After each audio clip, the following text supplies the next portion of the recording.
So today we're going to do the handover video on this Autotrail Tribute F-60. We're going to start on the outside and then we'll move on to the inside. So firstly, coming over to the passenger side, you can see that you've got your fill-up points which are here. Simply open the door like so, and as you can see in here, you've got your diesel, and just below that you've then got your AdBlue. Now your AdBlue, when that is running low, you'll just get a warning sign on the dash which will indicate that that needs topping up. So just simply top that up when necessary. You can see within the door sill you've also got your tyre pressures here for the Ford.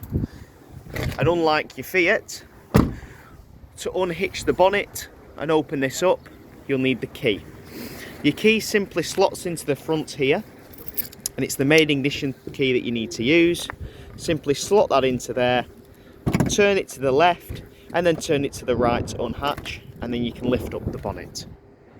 And just like that, you can see that it gains you access to the bonnet, or underneath the bonnet rather. Underneath here, if you're ever jump starting the vehicle, you can see that you've got your positive terminal onto here. Just need to unclip here to connect that. Your negative terminal, as indicated by the sticker here, is just located on this loop here. And that's how you can jump start the vehicle. They're of course the main things that you need to know underneath here, but just to point out a couple more, you can see you've got your engine coolant to the right, along with your engine oil here and your dipstick just below that. Above you've got your brake disc fluid, and in the corner here you've got your washer fluid for the front windscreen. So moving away from the bonnet and onto the side of the vehicle, you can see that you've got your electric hookup points here. Simply slide the cap up, and using a hookup cable you can connect up to 230 volt electric. So when you're on your campsite, this is where you'll connect into. Now directly underneath here, you'll notice that you've got your first drain down point, which is your wastewater drain down point. As you can see, it's just located pretty much directly underneath the 230 volt electric point. So when you're on site, there'll be a big grid that you can drive over, and all you'll need to do is simply turn the valve like so, and that will start draining down the wastewater. You can see there's not much in there at the moment, but as I mentioned, just simply turn that and drain all of the wastewater into that tank, and that will ensure that everything is drained down. Now what I personally recommend, and this goes for all of your drain down points, when you're on site and you've drained down the majority of the water into that grid on site, you can leave all your drain down points open, because as you're travelling home, the vibrations of the road will just ensure that that residual water which remains in the tank will just make its way out. That way you can ensure by the time you arrive home, or you arrive back at the storage facility, that the water is completely out of the vehicle and you're not going to run the risk of any freezing. Now of course, when you're using the vehicle, you can in fact have these tanks shut. You will especially need that for your freshwater tank of course. However, one thing for your wastewater tank is I recommend leaving this tank open, as this tank is actually underslung and does run the risk of freezing. So what I'd recommend is sticking a bucket underneath there and actually leaving that permanently open during the colder months, as that will ensure any water that goes into the tank doesn't sit in that tank and instead makes its way out into a bucket, and that way you don't get any frozen water. Of course, for your other drain down points it's a little bit different because they're on the inside of the vehicle, so they will only freeze if you freeze when you're using the vehicle. The only time you'll need to drain them down of course is when you're not using the van. Now your next drain down point is here, and this is for your fresh drain down point as indicated by the blue colour here. Again, it works the exact same to drain it. Simply turn this valve and that will drain down the fresh water tank. Again, when you're on site, there'll be that big grid. Simply drain it into there, and as I mentioned before, leave that open. Now you've got three main drain down points in the vehicle. You've got two which are on the external skin of the van, as you can see, your fresh and your waste. The third drain down point is the boiler drain down point, which is on the inside of the vehicle, and I'll get to that a little bit later on. Next up, and again pretty much above the freshwater drain down point, is where you can fill up your fresh water. And as you can see, once this is slid all the way up, it gains you access into the freshwater tank. You'll need a food grade hose pipe for this to operate, and that simply connects into here. and you can fill up that tank. This tank will hold approximately 100 litres. Now I personally recommend when filling up the tank to use a food grade hose pipe. That way you don't get any bacteria build up in the pipe when filling the tank up. But I personally don't recommend drinking out of the freshwater tank. As you can imagine, although it is plastic, you don't know what plastic or any debris is in that tank. So if you're drinking any water, just take bottled drinking water. Of course you're fine when you're washing up and of course boiling the water, but I'd personally recommend if you're drinking it, take bottled water with you. Now next to that, you can see that you've got your LPG gas locker. And opening this up, you can see you've got two areas for gas bottles to be connected. You can get two 6 kg calibre gas bottles in here, and you can see you've got the necessary straps to tie them down securely. This vehicle has also got a pigtail which will connect onto the gas regulator, which is this piece of metal here, and then that pigtail on the other end will connect into the gas bottle and allow you to flow the gas through. Now when travelling, please ensure that the gas is turned off. If you're involved in a collision, it's obviously highly flammable and dangerous, so please ensure when you're travelling the gas is turned off. And then of course when you're stationary and you're on site, you can turn that gas on, and that simply turns on at the bottle and will flow through the entire vehicle. But as I mentioned, please ensure that the gas is turned off when travelling. Moving to the back of the vehicle, this vehicle has got a bike rack on. I can show you on the day of how this works. It's just dead simple. All you need to do is pull the bike rack out. These clips hold it in securely, and then you've got these bike rack arms which will then connect onto the frame of the bike. And then you'll also notice that you've got these little almost zip ties which you can tighten and loosen off, which will then wrap around the wheel. And as I say, if you'd like me to show you that on handover, that is not a problem. Above there is your reversing camera, which is just there, so just be mindful about obscuring that. And below is your cassette toilet locker. With this open, gains you access to the cassette, and to remove the cassette, all you'll need to do is push up on this blue tab and slide the cassette out towards you. Now before you remove the cassette, please ensure that the blade on the toilet is closed. Now I'll show you where that is done from later. It's actually on the cassette itself, or on the toilet rather, on the inside. But you need to ensure that the blade on the toilet is closed before removing this. If it isn't and it's open, you'll go to pull this out and it'll get jammed. So please ensure that that is closed before pulling it out. And as you can see, when it's closed, it just simply opens up freely. Doesn't run the risk of it getting jammed, which can subsequently break the system. Once the cassette is all the way out, to empty this, all you'll need to do is simply pull out the funnel here, remove the blue cap, and clicking the blue button on the back, that will release an internal vacuum on the inside of the cassette, allowing you to empty all of the contents in the cassette. And once you've done that, you can put a bit of water in here just to rinse it out. If you're using blue fluid to break down the waste in here, on the toilet cap, you've got a little measurement where you can put the blue fluid in here, and that will allow it to break down all the waste. But if you're using toilet sachets, which is a granule powder form, you can simply put them straight down the toilet. So it depends on obviously what type of waste you are using. Now you will also notice that you have also got this little blue valve here, which actually turns. Now, as I mentioned on the earlier, on the inside of the vehicle, you've got a blade which will open and close the cassette. This is what makes contact with the blade and allows you, as I say, to open it and close it. Leave this as it is. This should never be turned, or you should never need to move this. Leave this as it is. If this is off slightly, when you go to put the cassette back in, it will get jammed again, and again could potentially break. So please ensure that that is that way. You should never need to move that around. And once the cassette is empty, offer it back up to the hatch, line it up, and simply slide it in. You will have heard that click there. That's just the handle clicking into position, allowing it to stay secure during transit. On the other side of the vehicle, in here, you've got some storage. And with this open, you can see you've got a decent bit of storage in here. You've also got a drain down point in here, which will drain out the van if you're storing anything damp in here.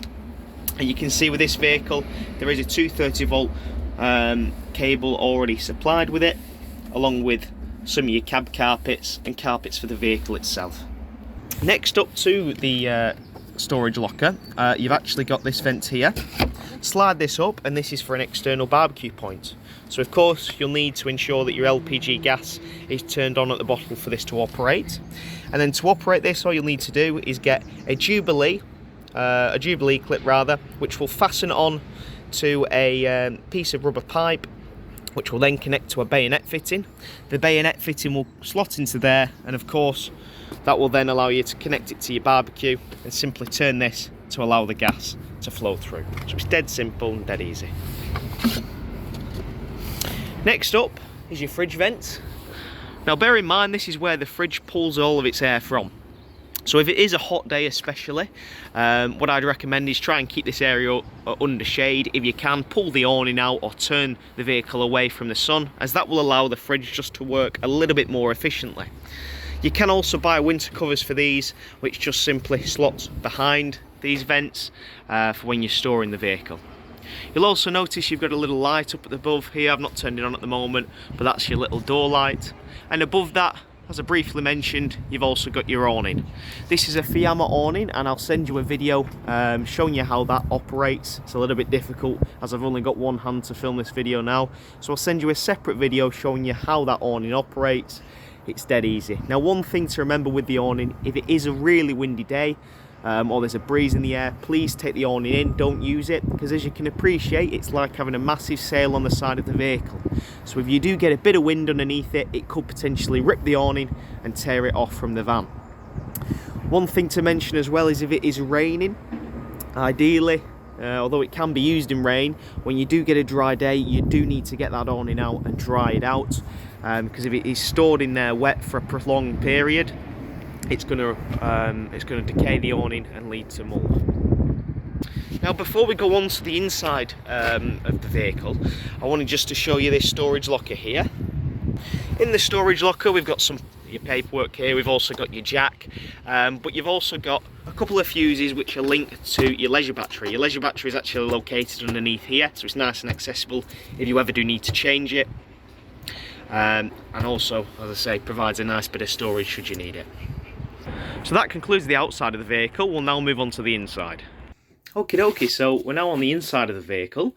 As you can see, I've just come through the habitation door. On the habitation door, at the side of it rather, you've got point for a telly. You've also got a little bit of storage in here with a freestanding table as well, which is quite nice. It can be used outside if needs be. And another bit of storage just underneath here. Just above the fridge, you can see that you've got your control unit. So you've got your heater to one side, and then you've also got, as you can see, your main control panel, and that will control your lights. It'll turn everything on and off in the vehicle. That's your main master, and it'll also give you your battery levels as well. Okie dokie, so firstly we've got the main master switch here. If you click that, that will turn on and off everything in the vehicle. If I turn that back on, you can see that all your lights will turn back on and everything will activate. You've also got a separate switch for if you want everything on but you want to turn all your lights on or off. You can do as well. You can see you've got your door light there, a couple of lights are turning on in the vehicle, and then below that you've got your pump button. Click that to turn your pump on. Now you don't want obviously your pump to be running when you've not got any fresh water in the vehicle, because if you do run the pump without any fresh water, after a period of time it's going to begin to obviously burn out the pump. So please ensure that you only turn this on when you have got water in the vehicle. Now when you're on site and you're filled up with all your fresh water, click that pump button on and go to all of your taps, including your shower and your sink in the bathroom, and then turn them on and turn them to hot. What that will do is it'll pull fresh water from the freshwater tank into the boiler and then out of the tap. When it's it'll obviously spurt and splutter, but then when it's running steadily, you've primed your system for your hot water and you're good to go. Once you've done that, flick it over to cold and do the exact same. And as I say, what that will do is it'll pull water from the freshwater tank through the system and then out to your tap. And as I say, when it's running steadily, you've primed your system. Once you've done that, you can actually leave your pump on, because each of your taps have got something called a micro switch, which will activate and deactivate the pump whenever you need the water. A little bit like when you're at home, so don't worry about that. The only time you need to, of course, turn your pump off is when you've not got any fresh water in the vehicle. Now, the reason I tell you to pull it through on hot water first, is what that will do, as I mentioned, is it will pull water through the boiler. It will actually prime the boiler in doing that. Now, to ensure that the boiler is primed, if you do that, it will get the water in the tank. And if this is the first thing you've done on site, when you go up to your heating, which we'll show you in a minute, to turn your heating on, that will give the give the boiler a chance to heat that water up. It's going to take about 30 to 40 minutes. So as I mentioned, if that's the first thing that you do and prime that system with water in the tank and in the boiler, it will give it a chance to heat it up. So once you've got everything right in the vehicle and you're ready to use your warm water, it'll be up to temperature. And as I say, I personally recommend doing that first, just to avoid you from having to sit around and wait for the heater to warm up the water. We'll get on to the heater shortly, but coming back up to here, moving on from the pump, you've then also got another light here. That's for that little door light that I mentioned on the outside of the vehicle. And then you've got your levels here. So if I click this, you've got a battery select here. Currently the battery is set to leisure. That will allow you to run all these lights off leisure. Now you can actually flip this over to vehicle. I do not recommend that, because that will run all the lights off the vehicle battery, and eventually that will leave you without any power. So ensure that it's always on leisure. You can see if I click the levels button here, it also gives us some details about the temperature. You can also adjust the clock on here, adjust the minutes. And it'll give you some information about the Sergeant control panel, which I will actually show you later on. The leisure battery, you can see, has got 13.5 volts in it. It's charging at the moment. You can see by the green light it's more or less full.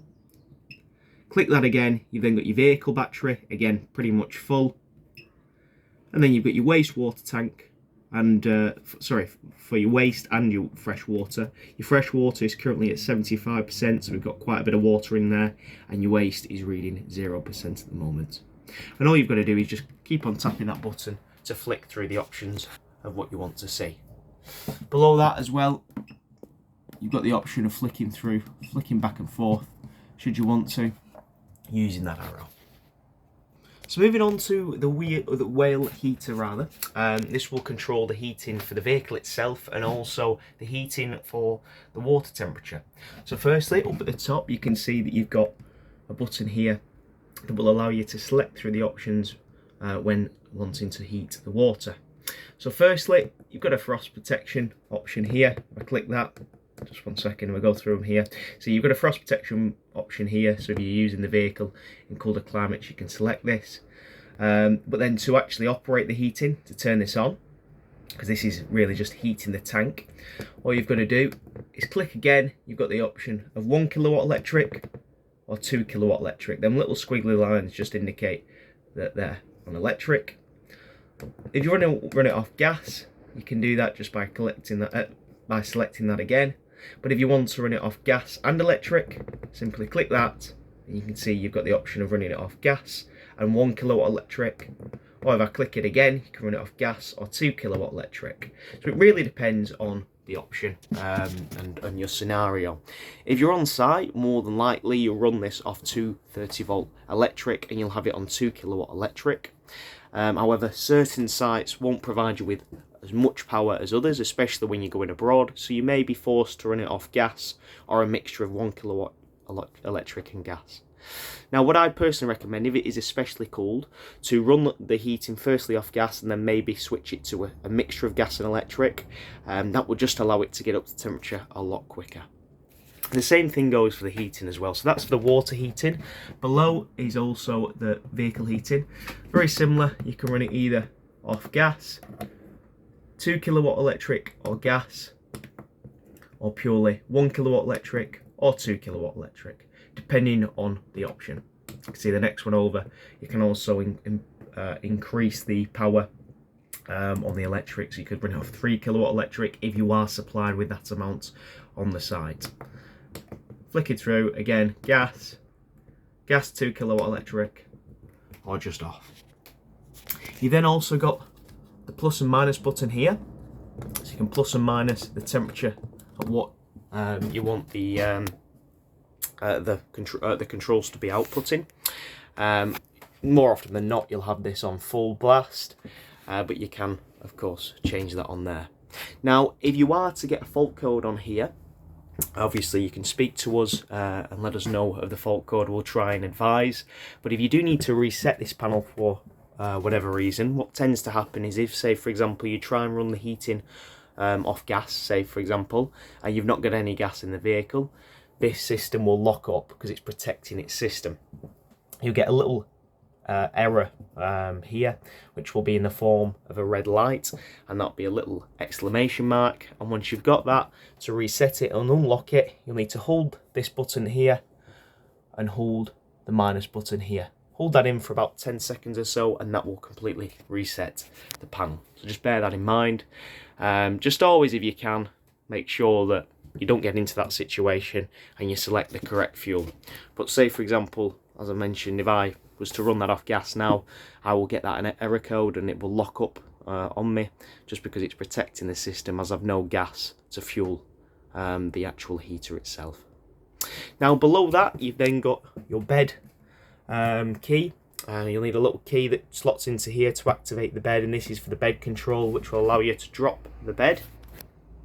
And as you can see with the key in there, just turn that, make sure that the area is clear, and you can press this button here to release the bed and to drop it down. Now this will stop automatically. As it is currently, you can set 2 ladders up here and just help yourself up. You can leave all your bedding on here. What I recommend is just sticking your pillows up at the front, but everything else can stay on. Now you can get this a little bit lower if you wanted to. You can remove a stop block which is on the rail here, which will allow the bed just to sit a little bit lower. And you'll need to do that by just removing these backrests to get it obviously a little bit lower, just so it's not colliding into them. Now, just going on to the bed, a lot of people ask, obviously, what's the option, what's the chances of it, going wrong? What often happens is if there was something to go wrong with the bed, it tends to be a fuse that you've blown.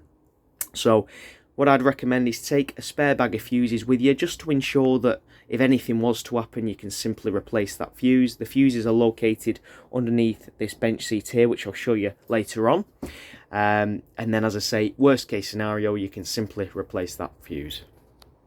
Now, finally, before we move on this bed also has a manual override, just in case the fuses aren't working. It's the motor itself.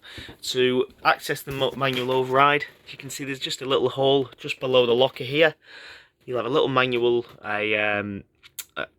metal bar which will connect into here, and that will allow you to wind the bed up and down, obviously depending on the issue that you're faced with.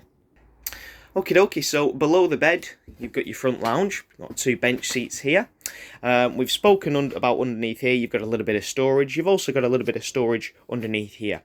But also underneath here, you've got your sergeant unit, which is the e-box for the vehicle. It's in essence the vehicle's brain on the habitation side of things. You've also got your drain down point for your boiler, along with some piping for your heating, which I'll show you now.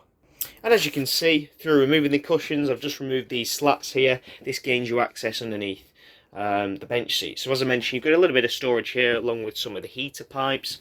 And on this side, this is what I made reference to. This is the power supply unit. This is in essence the e-box. You've got a heater on here and a charger. You can turn these off. Don't do that. You only need to do that if, for example, you're storing the vehicle and you're not using it for a long period. But even then, I personally wouldn't recommend turning them off. So leave them on, as this will send power, this charger, from the vehicle battery to the leisure battery. It will keep it charged up. Now, on the other side, you've also got a shutdown button here. That will turn everything that's 12 volt off in the vehicle, which will override the panel up at the top there. Again, not necessary, only if you're really storing the vehicle for a long period, but even then I personally wouldn't recommend it. Underneath here, you've then also got your fuses, which I made reference to, and on the other side you've got your RCD breaker, which is just below this bar. Now if I pull this across, pull this out like so, it will gain you a better access into here. And as I mentioned, your RCD breaker is just there. So if the vehicle ever trips, you can come to this point and then check your fuses. I forgot to mention as well, you've actually got a couple more fuses just located underneath the passenger seat as well, depending on what has tripped. Now you have also got a little test button on here which will test that there's power coming into the vehicle. So say for example for some reason that you can't get any power in the vehicle and nothing's turning on, if you select that T button and all these trip, it means that you're getting power to the vehicle. So it's not a fault with the sides or the hookup cable you're using, there's a fault with your vehicle. So something is causing the issue on the inside of the van, and it'll just allow you to, of course, you know, isolate the issue further. If they don't trip, it means that there's obviously an issue with the sight, maybe the sight has tripped, so just bear that in mind. As I mentioned, storage is on this side, and finally your drain down point for your boiler is located in here. Now firstly, you will notice that you've got some taps here. There's also a couple just below the fridge which I'll show you later. These are what's known as isolated taps and will allow you to isolate certain areas of the vehicle. Again, this is only really necessary for us and the technicians when working on the vehicle, so there should be no need to turn these. The only thing you'll need to access is this yellow valve here. To drain this, all you need to do is pull it towards you like so, and that will drain down the boiler, and then pull it back to seal the boiler. Dead simple. When you're not using the vehicle, drain it, so pull it, and when you're using the vehicle, seal it, so when you're turning your pump on, everything can get up to pressure and you're not draining any water. Dead easy. Now before moving on as well, this area does have the capability of turning into a bed, so just to walk you through this quickly, you've got a leg here which is underneath here, which as you can see will drop down and support the base. Obviously these planks will connect back into here, and then as you can see on the backrest here, you just unclip that and that will drop down to fill this area and create the base of the bed. You've got the same again on this side which will connect into the middle, and this will give you a really big bed depending on obviously who's coming. The predominant bed is up here which you'll mainly use, but if needs be you can accommodate 2 other people. Okie dokie, so we're moving on from the lounge and back into the kitchen area. So we've spoken obviously about priming your system. You've a socket here as well, just bear in mind that will only run off 230 volt electric when you're plugged in, and you've got a light switch here which will turn on and off the lights in the kitchen. You've got a nice bit of storage up here as well, and you can see that this vehicle has got a solar panel fitted. The solar panel regulator is just located here. Now all this does is it regulates the amount of charge that the leisure battery, that the solar panel is giving to the leisure battery. That's it. You don't need to do anything with it, so don't worry about that, but that is where it is located. On the other side again, a little bit more storage, and below this you've got 3 gas hobs. And as you can see, an oven and grill below with an igniter switch, and then you can feed through the gas. Underneath, you get a little bit more storage, along with your cutlery drawer that you can just simply pull out. And below here, you've also got a little wooden insert. This will gain you access to the heating pipes underneath. This is really, again, just for the technicians when working on the vehicle. Directly below, the oven and grill is where your pump is located. Again, you don't need to do anything with that. It's just nice and accessible for the technicians when doing a habitation check on the vehicle or any issues that might occur to it. And finally, you've got a little bit more storage just below the hob. Now on the other side of where the fridge is, just coming back up to this area now, this is a Thetford fridge. This is a 3-way system, and it will allow you to run it off 3 different types of fuel. So you can either run it off electric, gas, or if you're wanting 12 volt. So when are you going to be using what? So when you're hooked up to electric, you of course going to be using the electric. When you're wild camping, you'll be using gas, and when you're travelling, you'll use the 12 volt leisure battery. Now a lot of people get it mixed up where they'll think that potentially they can use the 12 volt leisure battery when they're wild camping and they're stationary. That isn't the case, unfortunately, because if it was, you'd simply drain all of the battery of all of its power. So with that in mind, it will only allow you to turn the 12 volt on when the ignition and the vehicle is on and running, as this vehicle has got a built-in alternator which will send power from the vehicle battery into the leisure battery, which will then allow you to charge the fridge. So just bear that in mind. Now the great thing with this fridge is it's got an automatic function which will automatically assign whichever fuel you've got. So what I'd personally recommend is leaving it on that, because it will then assign whichever fuel you've got to the vehicle. To turn it on, all you need to do is hold the button. You can see everything lights up, and to select through the options, simply hold this square button until everything flashes, and then you can flick through the options. So you can see that you've got the A button there. I'll leave it on that in a minute, but you've then got your 230 volt hookup point there, so when you're on site you can run it off that. You've then got your 12 volt point for when you're obviously travelling, and then you've got finally the gas symbol for when you're wild camping. But as I mentioned, I'll leave it on A. This then gives you the option to change the temperature should you want to, and as you can see, that fridge is now on and set and ready to go. You've got your freezer up at the top as well, and as I mentioned, on the outside, if it is a hot day, just try your best just to keep them fridge vents under shade. To turn it off, just simply hold the button and it'll go off just like so. In the bathroom area, we've got some storage to the right hand side here. You can see currently we've got your bed ladder in here to allow you into the bed, and there's also some hanging space. We've also got your carpets in here, and by the looks of it, you've also got some fridge vents as well, which I mentioned on the outside for when you're storing the vehicle.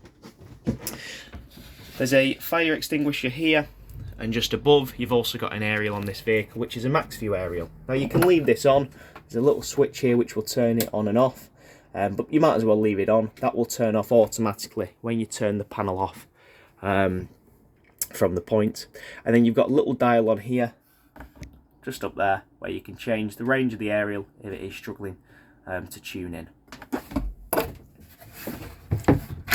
Along the back wall, you've also some storage in here, and then you've got your shower and your sink. Now obviously we've spoken about priming the system for the shower and the sink, so I don't need to go over that.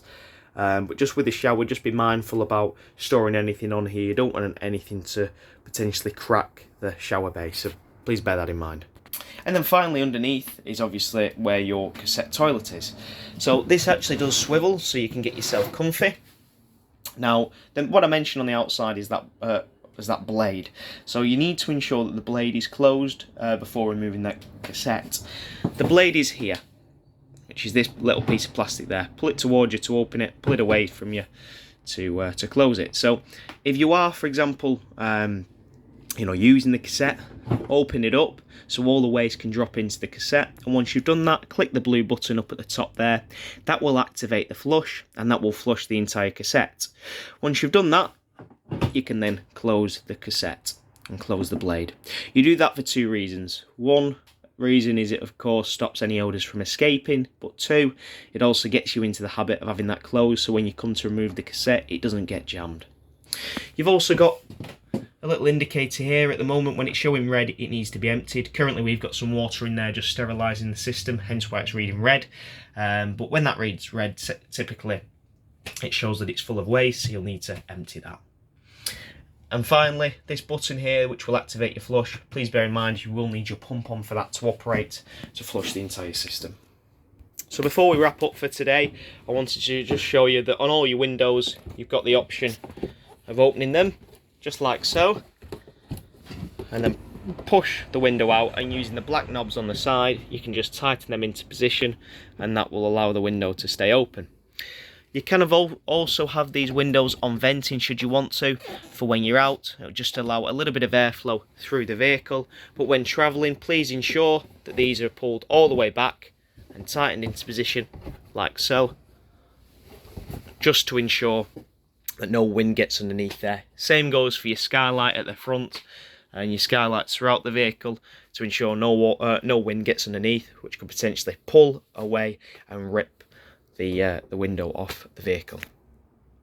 And that concludes the handover video on this Autotrail Tribute F-60. I hope you enjoyed.